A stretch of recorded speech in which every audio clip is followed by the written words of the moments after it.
Hi hello. അപ്പോൾ ഇന്ന് നമുക്ക് നല്ല പോത്തിറച്ചി കിട്ടിയിട്ടുണ്ട്. അപ്പോൾ ഞാൻ കുറേ ദിവസം കൊണ്ടേ ചേട്ടനോട് ചോദിക്കുന്നുണ്ടായിരുന്നു നമുക്ക് പോത്തല്ലെങ്കിൽ ബീഫ് എടുക്കാമോ എന്ന്. അങ്ങനെ ഞങ്ങൾ ഇന്ന് പോത്തെടുത്തു. ഇപ്പോൾ എന്തായാലും മാർക്കറ്റിലേക്ക് ഫിഷൊക്കെ കുറവല്ലേ, അതുമല്ല നല്ല വിലയൊക്കെയാണ് ഫിഷിന്. അതുകൊണ്ട് ഞങ്ങൾ എന്തായാലും ഇന്ന് പോത്തെടുത്തിട്ടുണ്ട്. അപ്പോൾ നല്ല ഫ്രഷായിട്ട് നമുക്ക് കിട്ടിയിട്ടുണ്ടായിരുന്നു കേട്ടോ. അപ്പോൾ ഞാൻ എങ്ങനെയാണ് പോത്തിറച്ചി വയ്ക്കുന്നതെന്ന് കാണിച്ചു തരാൻ കേട്ടോ. അപ്പോൾ എന്തെങ്കിലുമൊക്കെ തെറ്റുകുറ്റങ്ങളുണ്ടെങ്കിൽ ക്ഷമിക്കണം. അപ്പോൾ ഞാൻ എന്തായാലും ഫ്രൈ ചെയ്യാമെന്ന് വിചാരിച്ചിട്ടുണ്ട്. അങ്ങനെ ഞാൻ നന്നായിട്ട് പോത്തിറച്ചിയൊക്കെ കഴുകിയിട്ട് കുക്കറിൽ എടുത്തിട്ടുണ്ട്.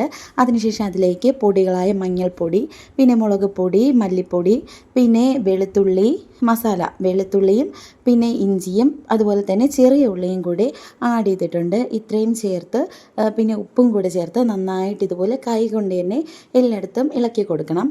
പൊടികളുടെയും മസാലയുടെയൊക്കെ കണക്ക് നമ്മൾ എടുക്കുന്ന ഇറച്ചിയുടെ ആ ഒരു അനുപാതത്തിൽ എടുത്താൽ മതിയാകും. അതിനുശേഷം ഞാൻ കുക്കറിൽ ഇതിനെ വേവിച്ചെടുക്കും. അപ്പോൾ എത്ര വിസിൽ ഏൽക്കണമെന്ന് വിചാരിച്ചാൽ അത് ഓരോ കുക്കറിൻ്റെ വലിപ്പവും വേവൊക്കെ അനുസരിച്ചാണ് കേട്ടോ. അപ്പോൾ ഞാനൊരു 8-9 വിസിലൊക്കെ കേൾപ്പിക്കും. എൻ്റെ കുക്കറിൽ അങ്ങനെയാണ്. പിന്നെ അതിനുശേഷം ഈ സമയം കൊണ്ട് നമുക്ക് 2 സവാള ഇതുപോലെ അരിഞ്ഞെടുക്കാം. സവാള കൂടുതൽ ചേർക്കണ്ട, ചെറിയ ഉള്ളി നമ്മൾ അതിൽ ചേർത്തതുകൊണ്ട് എന്തായാലും 2 സവാളയെ ഞാൻ ചേർക്കുന്നുള്ളൂ. അപ്പോൾ സെപ്പറേറ്റ് ഇതുപോലെ ഒരു ചീനച്ചട്ടിയിൽ എണ്ണയും എടുത്ത് അതുപോലെ കറിവേപ്പില പൊട്ടിച്ച് ഈ സവാള നമുക്ക് വഴറ്റിയെടുക്കാം. സവാള നന്നായിട്ട് വഴറ്റിയെടുക്കണമെന്നില്ല, ഒരുവിധം വഴറ്റിയെടുത്തതിന് ശേഷം അതിൽ നമുക്ക് കുറച്ച് പൊടികൾ കൂടി ചേർത്ത് കൊടുക്കാം.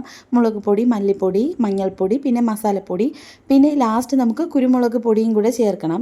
അപ്പോൾ ഇത്രയും ചേർത്തതിന് ശേഷം നമ്മൾ നേരത്തെ കുക്കറിൽ വേവിച്ച് വെച്ചില്ലേ, അത് ഇതിലോട്ട് എടുത്ത് തട്ടിയിട്ട് നന്നായിട്ട് ഇളക്കി കൊടുക്കണം. നമ്മൾ കറിയായിട്ടാണ് എടുക്കാൻ ഉദ്ദേശിക്കുന്നതെങ്കിൽ നമുക്ക് ഇവിടെ വെച്ച് സ്റ്റോപ്പ് ചെയ്യാം.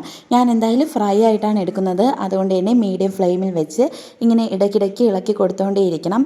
അപ്പോൾ ഒരു 20 മിനിറ്റെങ്കിലും ഇങ്ങനെ ഇളക്കി കൊടുക്കുമ്പോഴത്തേക്ക് നല്ല കറുത്ത കളറിൽ നല്ല ടേസ്റ്റി ആയിട്ടുള്ള പോത്ത് ഫ്രൈ നമുക്ക് റെഡിയാക്കി എടുക്കാനായിട്ട് പറ്റും. ഇതേ രീതിയിൽ തന്നെയാണ് ഞാൻ ബീഫ് ഫ്രൈയും ചെയ്യുന്നത് കേട്ടോ. നമുക്ക് വളരെ ഈസി ആയിട്ട് തന്നെ ബീഫ് ഫ്രൈ ചെയ്തെടുക്കാം.